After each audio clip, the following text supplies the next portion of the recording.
a quienes vean este video del programa de reformas procesales y litigación de la Universidad Diego Portales. Siguiendo con la misma línea de entrevistas anteriores, vamos a continuar tratando de traer noticias y perspectivas respecto del tema que nos importa, que es el de la independencia judicial y de las relaciones entre el sistema de justicia y la política, desde países que usualmente son cercanos a nosotros o que nosotros miramos como ejemplos y que son considerados en nuestras discusiones. En esta ocasión vamos a conversar con Lisa Gilby. Ella es profesora de la Universidad de Minnesota. Ella conoce Chile, habla muy bien español, pero también digamos, ha estudiado durante muchos años, más bien de la perspectiva de las ciencias sociales, a los sistemas de justicia. Conoce bien el sistema de justicia chileno, pero también el norteamericano. Y lo que vamos a conversar con ella es un poco acerca de cómo se ve el problema de la independencia judicial y el problema de las relaciones entre la justicia y la política, que en gran parte del mundo hoy día están resultando tan o más críticas que lo que resultan en Chile. Bueno, primero saludamos a Lisa, ¿cómo estás? Muy bien, muchas gracias por la invitación, un placer estar con ustedes hoy. Vamos a poner aquí al hablante, sí, perfecto. Y bueno, vamos a partir entonces preguntándole a Lisa, bueno, lo que nosotros percibimos de acá es que el tema de la relación entre la justicia y la política y la independencia judicial ha sido un gran tema en Estados Unidos desde hace mucho tiempo, pero que se hizo especialmente crítico en el gobierno de Donald Trump. La temática de la designación de los jueces pasó a ser un tema de primera prioridad en la política norteamericana, probablemente más que nunca antes en la historia, y también la persecución penal o el ejercicio de formas de accountability judicial respecto del propio gobierno, personas cercanas al gobierno, pasó a ser también un asunto muy, muy dramático. Uh-huh.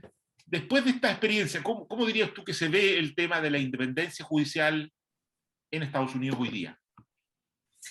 Bueno, yo creo que antes de contestar esa pregunta, se tiene que hablar de la definición de la independencia judicial, ¿no?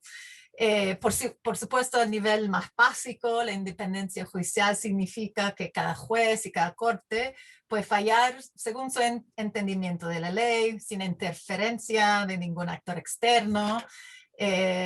Y eso se puede denominar la independencia decisional, ¿no? En el momento, en el proceso y el fallo mismo, ¿no? Pero también, como has indicado en la pregunta, se debe pensar en lo que se ha llamado la independencia de preferencias, ¿no? Preferencias filosóficas o incluso políticas, porque si actores externos pueden asegurar de antemano que los jueces, sobre todo de los rangos más altos, comparten sus preferencias, no es necesario que interfieran en el proceso decisional para obtener resultados deseados, ¿no? Entonces, lo que implica esto es que cuando hablamos de la independencia judicial, tenemos que pensar no solo en el funcionamiento de los tribunales en general o en casos particulares, pero también en el sistema de nombramiento, de designación, como has dicho. Y allí es donde se enfoca la discusión de la independencia judicial en los Estados Unidos antes y después del gobierno de Trump. Los jueces federales en Estados Unidos, y claro, se tiene que recordar siempre que la gran mayoría de los casos en Estados Unidos se deciden en cortes estatales, ¿no? Y no federales. Pero hablando de los jueces federales en Estados Unidos, se puede decir que siguen gozando de un alto nivel de independencia decisional. Pueden resolver casos y fallar libremente sin preocuparse por la seguridad de sus cargos ni nada de eso, ¿no? Pero en forma populista, clásica, Trump ha denigrado a los jueces que fallaron en su contra o incluso que tenían caso, bueno, antes de fallar, ¿no? Como para poner en duda su legitimidad, etcétera, al nivel federal y estatal. Y siempre dio a entender que los jueces que nombró durante su administración deberían y serían leales a él, ¿no? Fallando en su favor en casos tocando a sus intereses personales. Pero afortunadamente todo eso fue, no sé, se dice fanfarronería, un poco bluster, como se dice en inglés, ¿no? Bueno, entonces yo creo que se han mantenido y afortunadamente, no sé, eso estamos afortunados con eso. Pero en lo que sí ha tenido éxito el gobierno de Trump es en los nombramientos de jueces federales que comparten más generalmente las preferencias conservadores o derechistas del Partido Republicano.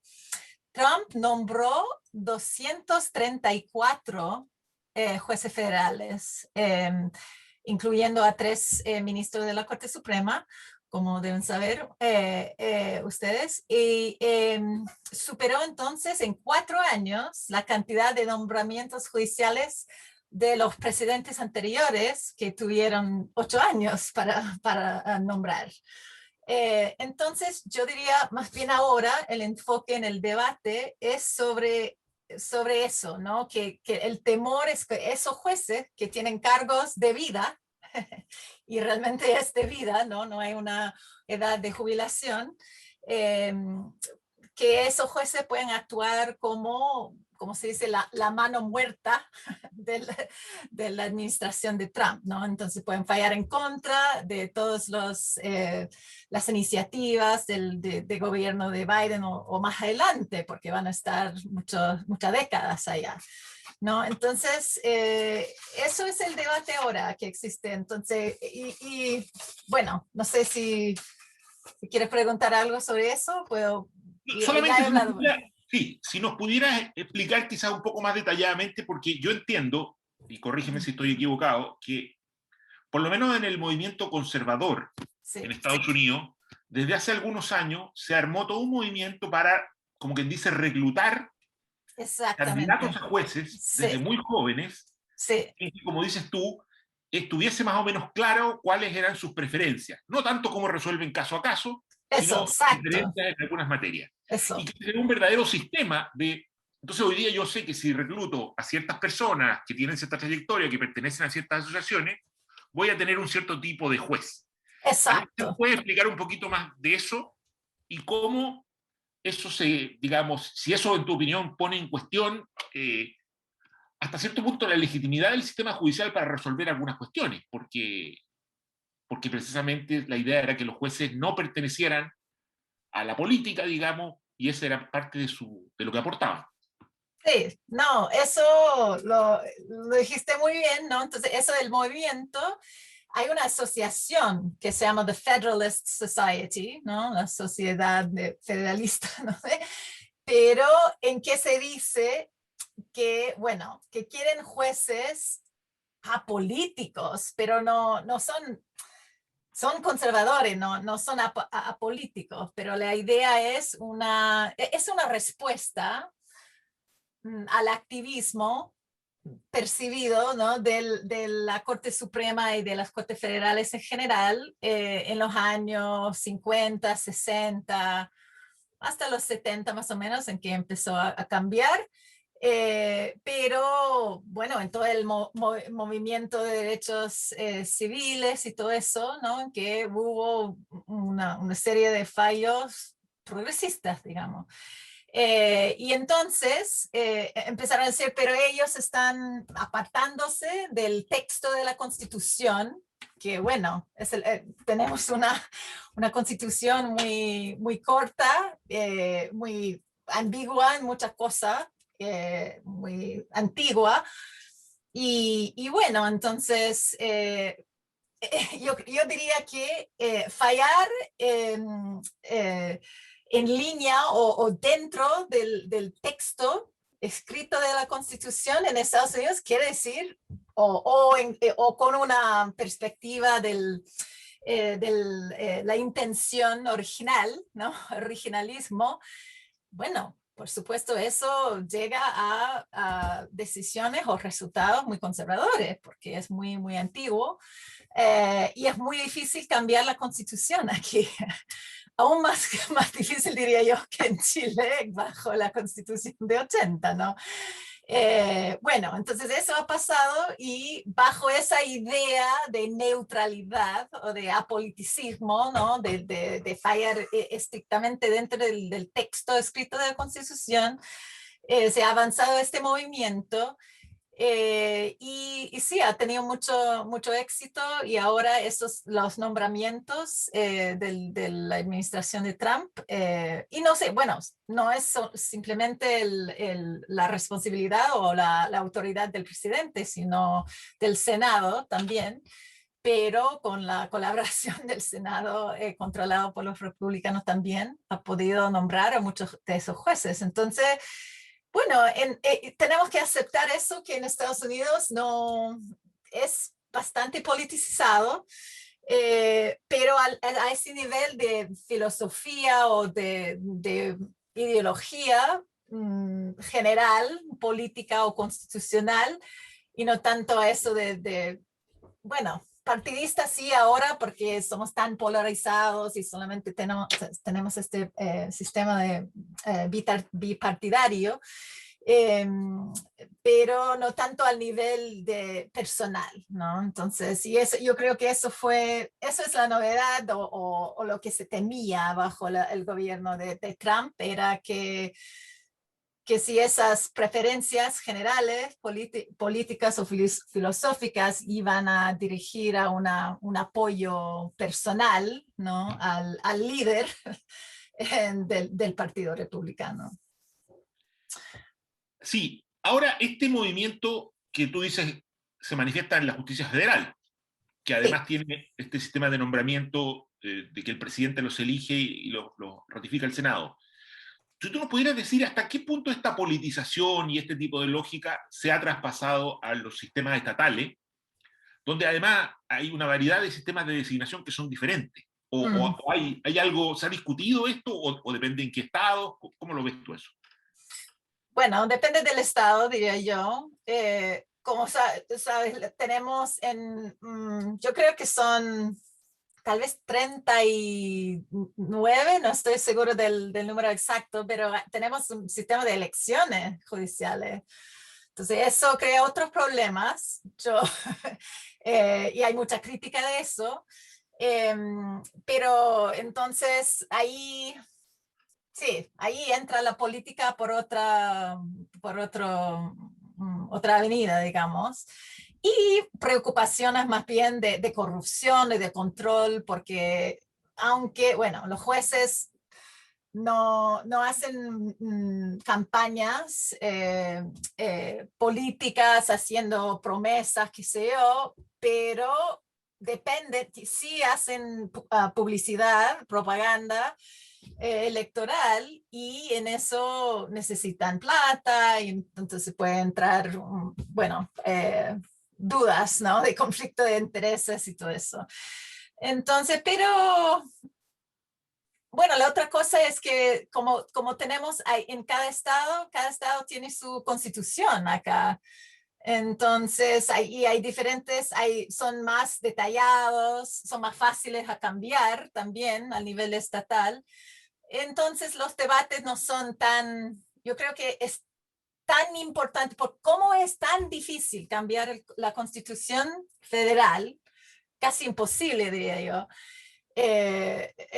Entonces, cae en los hombros de los jueces que interpretan la Constitución que tenemos, ¿no? Entonces, a nivel estatal, como se puede cambiar mucho más fácilmente la Constitución estatal, entonces, no sé, es más fácil, no sé si hay un fallo que no sé, que la población o la legislatura de un estado encuentra problemático, entonces es mucho más fácil responder con un cambio de ley, ¿no? Perfecto. O sea, tú dices que gran parte del poder de los jueces federales está vinculado a la rigidez de la Constitución. Exacto. Uh-huh. Mira que, claro, que es una perspectiva interesante. Uh-huh. Eh, y eso hace, claro, que ese poder de definir lo que la Constitución dice haya pasado a ser tan... Ahora, yo escuché, pero no sé si es verdad, que una de las respuestas que se estaba pensando estoy pensando en el nuevo gobierno, o más bien en el mundo demócrata, liberal, era, bueno, luego te voy a preguntar por proyectos de reforma, pero era constituir un movimiento semejante al que había constituido los conservadores para contar con jueces, digamos, más o menos ideológicamente seguros y poder designarlos con posterioridad. ¿Es verdad esto o tú crees que es algo que podría llegar a ocurrir? O sea, que tuviéramos dos movimientos, digamos, ideológicos que aspiran digamos, a ocupar las respectivas espacios en la designación de jueces. Bueno, como lo que pasa ahora es que se percibe que Obama, por ejemplo, que no actuó, y eso no es solamente en el nombramiento de jueces, pero en varias cosas que no actuó con suficiente rapidez, ¿no? En ciertas áreas y que después como perdió el control de la legislatura y todo, entonces tuvo como 2 años para actuar y no actuar con suficiente celeridad en el nombramiento de jueces, ¿no? Entonces perdió la oportunidad no sé, de dejar su marco, ¿no? Y entonces... Mientras tuvo mayoría en las dos cámaras. Eso, los 2 primeros ¿no? años de su gobierno. Ya, entonces hay más como presión sobre el presidente Biden, ¿no? De actuar más, y se percibe, yo diría, ese problema, ¿no? De que tanta depende, ¿no? De la Corte Suprema y que, bueno, sean nombramientos de demócrata o republicano, esas personas están ahí durante muchos años. Y pueden, entonces, y eso no es muy democrático, digamos, porque no hay una manera, ¿no? De sacarlos y pueden decir que no a mucha legislación, ¿no? Entonces, desde muchos años, y esto viene, de hecho, viene con el apoyo de uno de los fundadores del Federalist Society, ¿no? De poner límites al, ¿cómo se dice? Al mandato, ¿no? Que los A la jueces... duración. Ya, que no sería por vida, sino de 18 años, por ejemplo. Y eso es una propuesta que está desde, no sé, 20 años ya. Pero se habla un poco de eso, que eso sería posible recibir apoyo de los dos lados. Eso es una posibilidad de aumentar, los más progresistas ahora, o de izquierda X, si existe la izquierda, quieren aumentar el número de jueces o de ministros de la Corte Suprema. Pero yo creo que el presidente Biden ha dicho que eso sería, que no quiere que la Corte Suprema sea una pelota política, así. Entonces están buscando con otra manera de, no sé, de asegurar más equilibrio, digamos, y menos control de un lado o del otro, ¿no? Perdona, ¿el número de jueces de la Corte Suprema está en la Constitución? No. No requiere reforma constitucional. No, pero bueno, entonces por eso, por ejemplo, la última vez ha cambiado en la historia de Estados Unidos, pero la última vez que se propuso era bajo FDR, Franklin Roosevelt, ¿Sí? en los años 30, ¿no? Cuando la Corte Suprema en ese momento estaba fallando en contra de todas las iniciativas de los proyectos del New Deal, ¿no? Y porque no se había cambiado, no había, bueno, era un poco una anomaly, ¿cómo se dice? Anomalía, sí. Anomalía, que no había nombramientos nuevos, entonces estaban fallando en contra de él, entonces propuso una expansión de la Corte, y bueno, y eso fue como, no sé, se vio y siempre se enseña ahora como un momento de, no sé, antiinstitucional, ¿no? Que un momento que Y entonces es como mal visto, ¿no? Que eso, que nos, porque es, bueno, si uno puede, si un presidente, una administración puede nombrar a todos los nuevos jueces, entonces es como un, ¿cómo se dice? How do you say pack the court? Como controlar. Controlar, claro, la corte. Ahora, entonces lo que estoy entendiendo es que, como quien dice, ahora que los demócratas tienen mayoría en ambas cámaras, ¿cierto? Tendrían, Sí, sí, pero ya, en el Senado apenas, es muy, sí, es un sí, empate en realidad en el Senado. sí, sí. Podrían hacer algunos cambios Sí. como reacción a lo que ha venido pasando. ¿Y tú personalmente piensas que eso se va a concretar o lo ves muy difícil? Yo creo que, bueno, yo creo que todo está, depende de cómo se hace, ¿no? Entonces, si yo creo que los más, si abre una posibilidad, me acuerdo un poco lo que pasó en Chile con la reforma de 97, ¿no? En cuando se dio la autoridad de participar del Senado, ¿no? En el nombramiento de la Corte Suprema. Y se tiene que dar algo al otro lado, ¿no? Entonces, si no, van a ser, y incluso, bueno, lo que digo, depende al filibuster que está en juego ahora para todo. Entonces, si el Senado va a ser una cámara mayoritaria, ¿no? Entonces, cuando la mayoría simple lo tiene, puede hacer lo que quiera, ¿no? O si no, se va a dar esas posibilidades de negociar, ¿no? Y estamos en un momento de crispación tan fuerte, ¿no? En que, entonces eso es como más bien en lo ideal y no en la realidad, pero yo creo que hay tantas cosas que se debaten sobre eso ahora y entonces tienen que, no sé, ir como un poco, yo creo que Biden en eso quiere guardar el capital político que tiene y para usarlo para las cosas más importantes. Entonces, si eso yo creo que no va a imponer o hacer todo lo que quiera porque eso será mal visto y lo van a tildar de, no sé, de radical o de, no sé, rechazar la mitad, ¿no? del país o por lo menos de la legislatura, ¿no? Solamente Entonces, para, sí, no, a ver si tú me corriges para dar una pequeña explicación sobre el sistema legislativo, porque yo entiendo que lo que tú estás diciendo es que si bien los demócratas tienen una mayoría, aunque en realidad es un empate que pueden dirimir en el Senado con el vicepresidente, con la sí, vicepresidenta, sí. los republicanos tienen suficientes votos para obstaculizar el avance de los proyectos a través de esto que es muy americano, que se llama el filibuster, o sea, Sí, el impedir que los proyectos avancen. Por lo eso. tanto, los demócratas igual tendrían que darle algo a los republicanos si quieren avanzar con estos proyectos. Eso.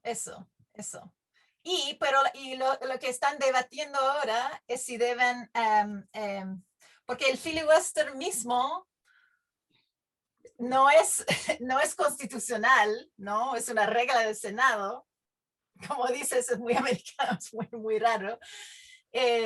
Pero están hablando, podrían abolirlo, ¿no? Con una mayoría simple en el Perfecto. Senado, pero hay un senador, por ahora, uno que se manifiesta en contra, que es de West Virginia, y él entonces dice que no, de ninguna manera va a apoyar la derogación de la regla de filibuster. Entonces, dentro del mismo partido demócrata hay una oposición ahí.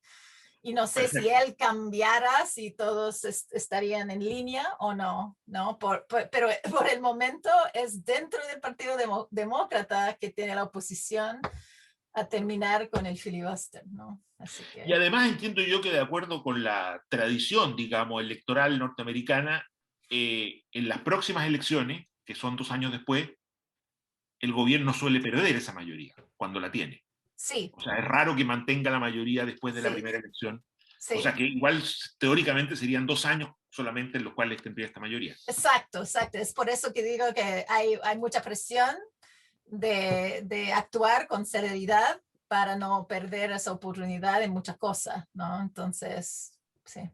Perfecto. Lisa, déjame cambiarte un poco de tema. Yo recuerdo, a lo mejor esto ya no está vigente, pero que hace algunos años hubo en Estados Unidos un movimiento fuerte para, digamos, establecer un sistema de designación de jueces distinto a la elección popular y también distinto a la designación política, que era un sistema, yo recuerdo, de mérito y que luego Ujú. se sometía a una especie de ratificación unos años después. Y este fue un movimiento importante, no sé qué éxito tuvo, si ese movimiento continúa, y que un poco nos cuentes de eso y ver qué pasó con eso. Ya, yo creo que eso es más bien al nivel estatal. Estatal, sí, a nivel Depende. estatal, Sí, sí, claramente. sí, sí. Eh, bueno, yo recuérdame si no, porque otra cosa, otro tema que quería tocar es el de cómo se controla el control de calidad de los Perfecto. nombramientos, ¿no? Y quiénes son esos jueces que nombran el presidente al nivel federal. Eh, pero sí, a nivel estatal siempre hay ese debate, bueno, es como en muchas cosas, como como diseñar los distritos, por ejemplo, electorales y todo eso. Eso siempre se dice, bueno, esas cosas deben ser no partidarias, entonces mejor tener una comisión profesional mixta de muchas, no, como bipartidaria o por lo menos de profesionales que no tienen afiliación partidaria, etcétera. Y eso, no sé, yo creo que depende del estado, que yo creo que siempre tienen una intervención, o en muchos estados tienen una intervención como o para calificar a los candidatos, o en un sistema donde hay elecciones, o como para dar consejos al gobernador Ya. que tiene el poder de nombramiento. Entonces, pero y de nuevo tendría que, ese es el problema con Estados Unidos, que tenemos, no sé, más de Muchos sistemas. 50 sistemas y mantenerme al día con todos, pero sí, yo creo que es minoritario, diría yo, en los estados donde haya ese tipo de comisión o este tipo de nombramiento o proceso de nombramiento, digamos.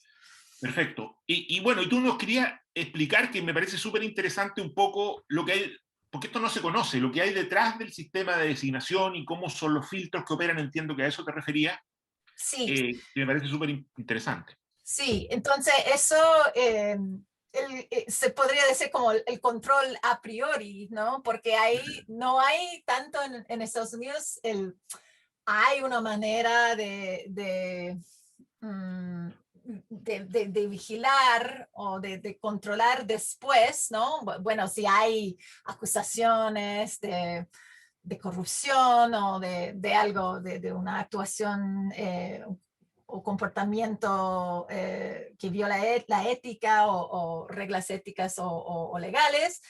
Eh, pero es bastante complicado y siempre se dice, bueno, eso se tiene que priorizar la independencia, entonces ese sistema tiene que ser, no sé, eso no se pone tanto énfasis en eso en Estados Unidos, sino el control a priori, diría yo.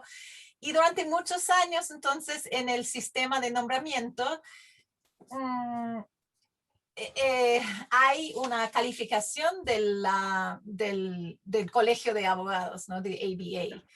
Eh, y que siempre cuando los presidentes quieren hacer las listas para los nombramientos a todos los niveles, hay 3 niveles del sistema federal, judicial federal, eh, que ellos pueden revisar y dar una nota a cada persona, ¿no? Perfecto. Y eso ha sido, lo interesante es, todos los presidentes han utilizado eso, ¿no? Como, no, es como para saber, y eso es sobre, no sé, sí, su récord ético, de cómo sea su reputación profesional, todo eso. Eh, y todos los presidentes habían utilizado eso y Trump lo suspendió, ¿no? Perfecto. Y eso fue como, no sé, un poco un escándalo, incluso, bueno, y hubo unos momentos en que, bueno, unos de sus nombramientos que eran en contra de lo que dijo el ABA. Pero Biden ahora también dice que no va a utilizar ese sistema de evaluación. ¿Y por qué? Porque hubo unos estudios en los últimos, no sé, 10 años, diciendo que hubo un prejuicio en contra de las mujeres y de las minorías, ¿no? Porque es la asociación o colegio de abogados controlado, ¿no? En sus rangos más altos por hombres blancos y todo eso, entonces, y querían preferir dar mejor notas o simplemente conocían mejor a sus socios, ¿no? Y menos a las mujeres, y bueno, y también que hay un sesgo a favor de abogados que trabajan en el mundo de los negocios o no sé, o a los fiscales o algo, ¿no? Y no tanto los que trabajan más en la defensa o tienen más relación cerca con la población o con la sociedad. Entonces, hay este movimiento también dentro del mundo jurídico, ¿no? En las escuelas de derecho y todo, para poner un poco más de presión en nombrar más jueces diversas y diversos, ¿no? Y entonces por eso dijo Biden que iba a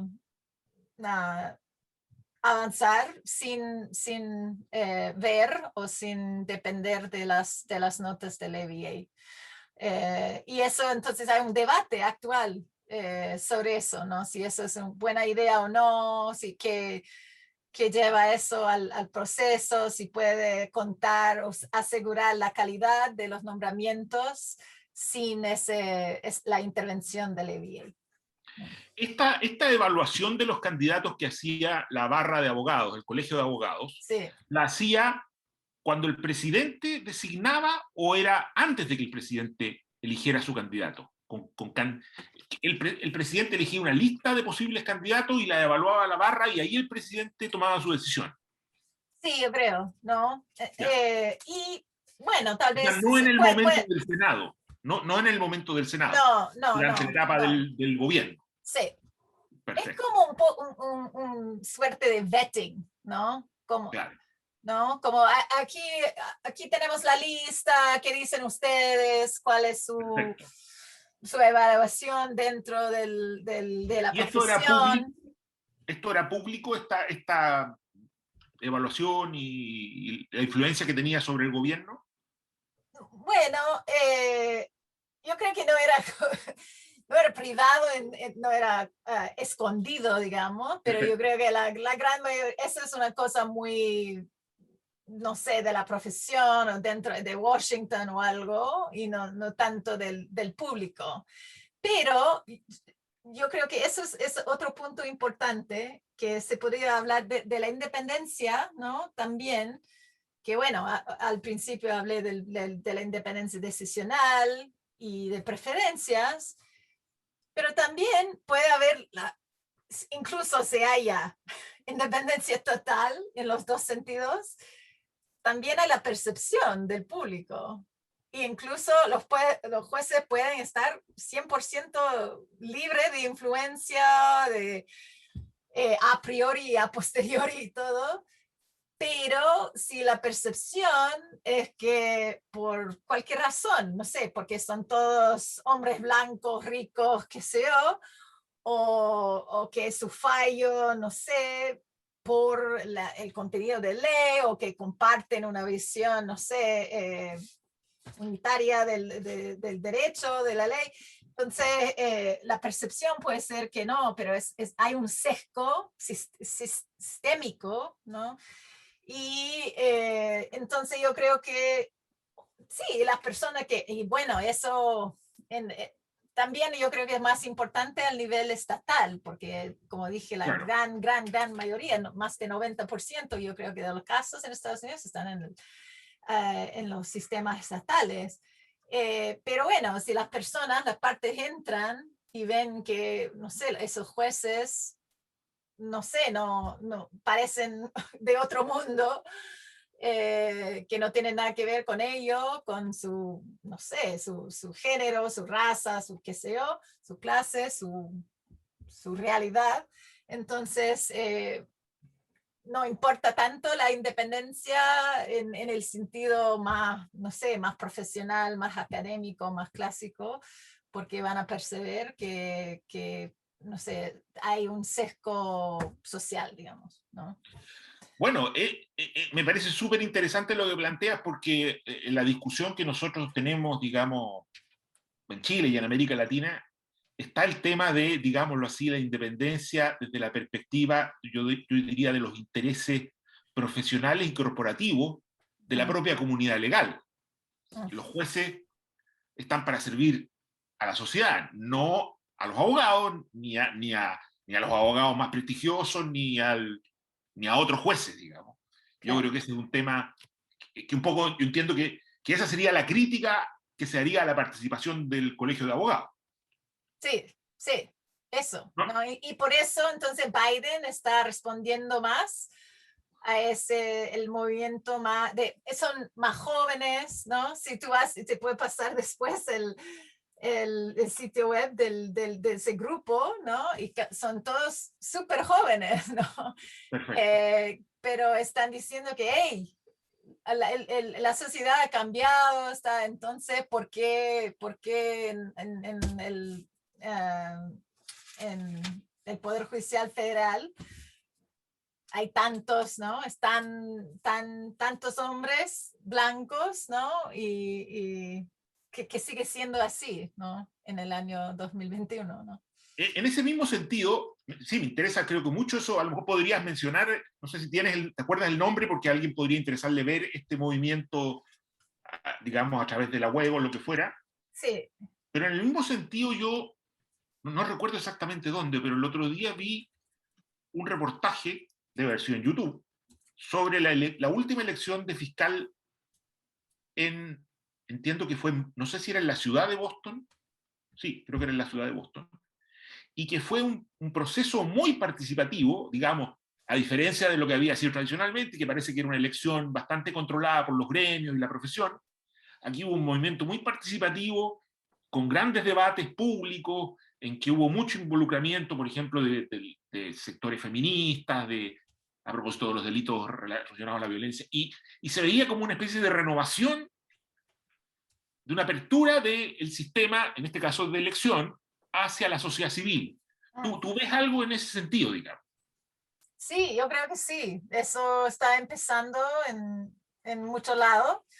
Y sí, bueno, y parece, yo creo que, no sé, se está pasando en Chile también, ¿no? Ese movimiento desde abajo, parece que, hey, nuestras voces, es que se ha controlado todos esos procesos, ¿no? Por una élite político o profesional y que quieren, ahora la sociedad quiere tener una voz, ¿no? Y bueno, acabo de poner en el chat el nombre Magnífico. se llama People's Parity Project y la traducción es interesante, paridad del pueblo, el proyecto de paridad del pueblo, ¿no? Perfecto, perfecto. Entonces esa idea de que los jueces y también los fiscales y todos los actores, los operadores del sistema deben parecer o debe haber una representación descriptiva, si uno quiere decir, ¿no? Que no sean simplemente... Y bueno, y por supuesto, eso nos garantiza ¿no? Tenemos ejemplos como el juez Clarence Thomas, ¿no? Que es negro, que Claro. no, yo creo que la mayoría de los movimiento Black Lives Matter no va a decir que Clarence Thomas representa a ellos, ¿no? Entonces, no se puede decir que simplemente la apariencia o el sexo o la raza o etnia de la persona para garantizar una representación o una voz, una perspectiva, ¿no? De la comunidad o de la sociedad. Pero yo creo que igual es importante, ¿no? Para dar esa señal, ¿no? Que no, porque que las apariencias importan, ¿no? Sí, me parece un tema súper interesante. Ahora, en Chile es cierto que hay un gran movimiento de cuestionamiento del poder de las élites políticas, de profesionales, pero no ha habido algo tan específico en el terreno de lo judicial. La única manifestación, y a lo mejor sería una pregunta que te haría, a lo mejor no tienes una opinión sobre esto, pero, y sería ya un poco la última, es que en Chile sí se habla, la única manifestación, diría yo, de algo así, ha sido la idea de que en la Comisión Constitucional, en la Convención Constitucional, se podría introducir la discusión sobre el jurado. Ah. ¿Tú tienes la percepción de que eso en Estados Unidos sigue siendo un elemento importante de, digámoslo así, de apertura del sistema judicial al público, a la diversidad?